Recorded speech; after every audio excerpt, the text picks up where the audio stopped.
печат,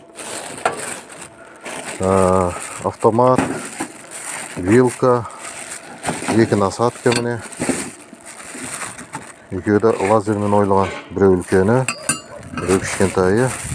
Мына жерде қорабы, 380-нің тоғы. Бәрін бір пакетке салып жатырмын.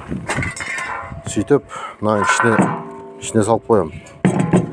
Так. Жаңа тоқты вилкамен деген.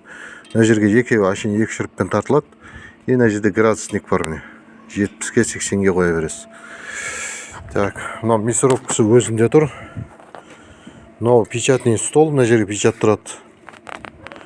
Мынау насадкаңыз, мынау перфоратор новый, ашылмаған. Осының бәрін салып жіберем.